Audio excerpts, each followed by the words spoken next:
Bonjour à tous et bienvenue dans cette nouvelle vidéo où je vais jouer un petit peu de provocation parce que ça y est, le froid s'installe, vous l'avez vu, la première vague de froid de cet hiver, des gelées dans beaucoup de vos régions. Ici dans le sud, il fait à peine 10 degrés aujourd'hui, ils annoncent 0 degré demain matin, mais pour autant, je vais vous montrer des images des derniers semis que je viens de réaliser, des semis de pleine terre, les tout derniers pour cette saison 2025, ça va clôturer quelque part les derniers gestes qu'on fait au potager avant d'attaquer d'ici quelques semaines, d'ici quelques mois même, la saison 2026 pour ressemer à nouveau en pleine terre. Donc je commence par un semis de petits pois et de mange-tout. Il est encore temps, mi-novembre, de semer ces petites graines en pleine terre, surtout ici sous climat doux, parce qu'en fait j'ai le sol qui est encore suffisamment réchauffé et vous savez que ce qui est important pour une germination, c'est la température de sol, et là j'ai encore 10, 11, 12 degrés sous les meilleures heures de la journée dans le sol, ce qui va permettre à ces graines de petits pois, de mange-tout, de germer dans la dizaine de jours à venir, au pire 15 jours. Ça va faire des tout petits plantules qui vont rentrer en repos végétatif durant cet hiver, au mois de janvier, février, et dès le mois de mars, ça va repartir de plus belle, tout va se remettre à pousser, et comme ça je vais avoir des récoltes un peu plus précoces la saison prochaine. Donc je m'installe sur une parcelle à côté de betteraves qu'on est en train de récolter. D'ailleurs je vous montre quelques beaux spécimens, ils sont magnifiques quand on respecte toutes les clés de fertilité, un sol humide, bien meuble, bien riche, vraiment c'est un régal de manger ces betteraves. Et donc pour revenir à notre sujet, juste à côté, j'ai une place là qui est libre, je coupe quelques feuilles des plantes de betteraves là qui gênent un petit peu, et puis on va faire une très légère préparation de sol parce qu'ici j'ai très peu de compaction, on n'a pas eu de trop grosses pluies, je ne marche pas sur le sol, et puis en plus il y a beaucoup de compost, de matières organiques qui sont incorporées. Donc tout ça est suffisamment meuble, donc je fais juste un petit travail au croc quand même pour désherber, toujours du chien-dent à droite à gauche qui s'invite. Ça me permet aussi de décompacter quand même au maximum là, ces 5-10 premiers centimètres de terre.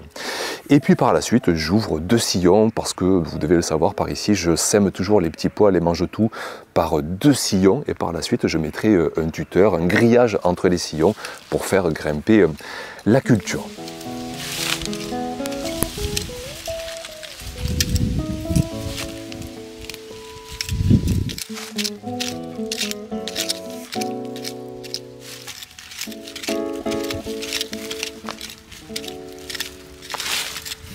Donc les 2 sillons sont ouverts, reste à semer donc ces belles graines. Là je vous montre les mange-tout avec des graines violettes, c'est la variété Karoubi de Mossane qui fait une floraison violette, des mange-tout qui sont magnifiques par la suite.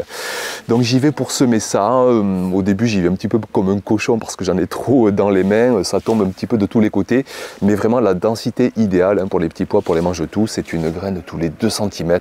Si vous semez trop dense, ça risque de faire trop de concurrence entre les plants, ils jaunissent trop vite, et si on sème trop espacé, eh bien on perd en productivité.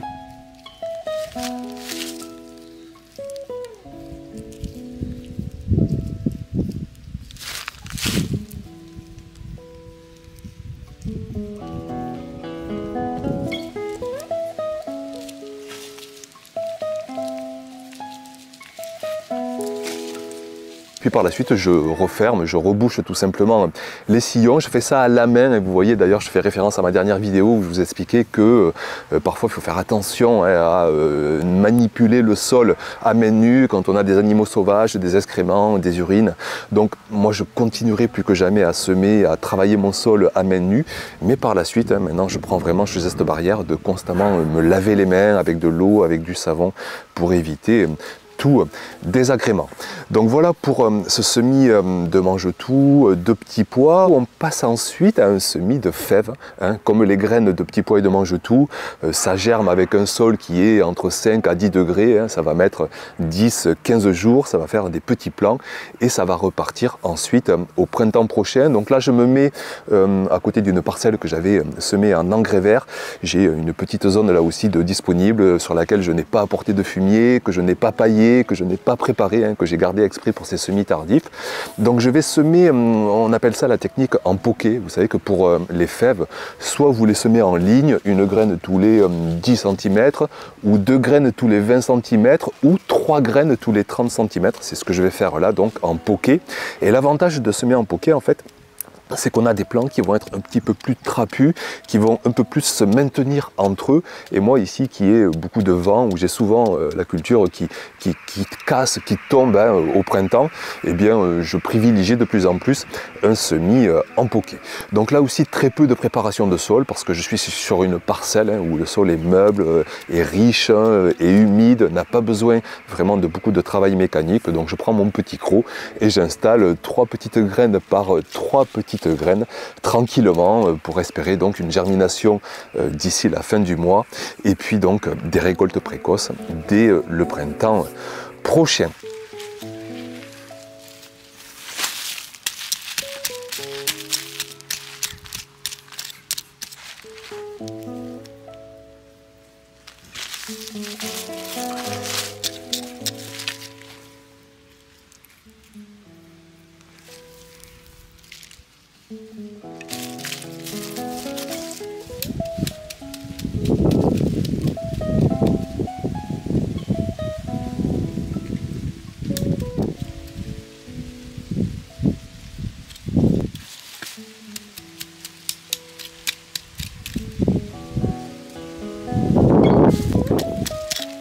Et puis enfin on va passer à une plantation plutôt qu'à un semis. Cette fois-ci ça va être avec des petits bulbis d'oignons. Alors les oignons, je vous remontrerai dès le mois de janvier, on peut en faire à partir de graines, on peut en planter à partir de jeunes plants qu'on trouve en jardinerie chez des producteurs, mais on peut aussi donc le faire à partir de bulbilles. Et là je vais me mettre à côté d'un chou de Milan là, qui arrive bientôt à récolte. On va se régaler. Si vous saviez comme c'est bon les choux de Milan là, revenus à la poêle avec des petites friandises, là, des petits lardons par exemple. Oh, j'ai hâte vraiment de le récolter. Bon là aussi ce n'est pas le sujet, donc juste à côté, pareil, très légère préparation de sol au croc. Je dispose mes petits bulbilles d'oignons blancs. Alors niveau densité, on peut vraiment planter tous les 10 cm sur le rang. Et puis entre les rangs, ça dépend ensuite, si vous voulez désherber avec une binette, il faut laisser là 20-30 cm. Mais si vous désherbez à la main, vous pouvez resserrer tous les 10 cm et vous pouvez passer votre main entre chaque plant. Donc c'est ce que je vais faire ici. Je vais planter tous les 10 cm en tous sens. Je les dispose d'abord à la surface du sol. Et puis par la suite, je prends mon petit croc pour implanter tout ça juste sous terre. Et je vous rappelle le proverbe, il faut que les bulbilles d'oignons voient le jardinier partir. Ça veut dire qu'il ne faut pas trop les enfoncer profondément.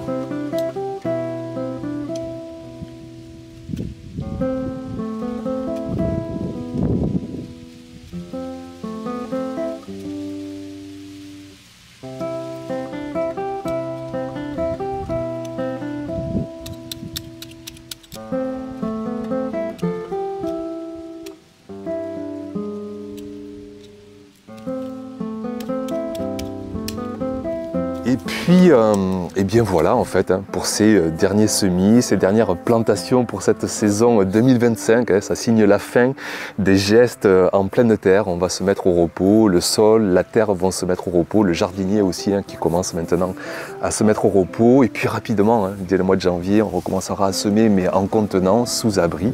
Et puis vers le mois de mars, on reprendra une nouvelle saison.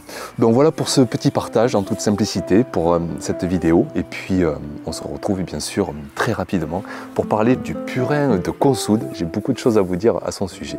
Donc à très vite pour de prochaines vidéos. Ciao!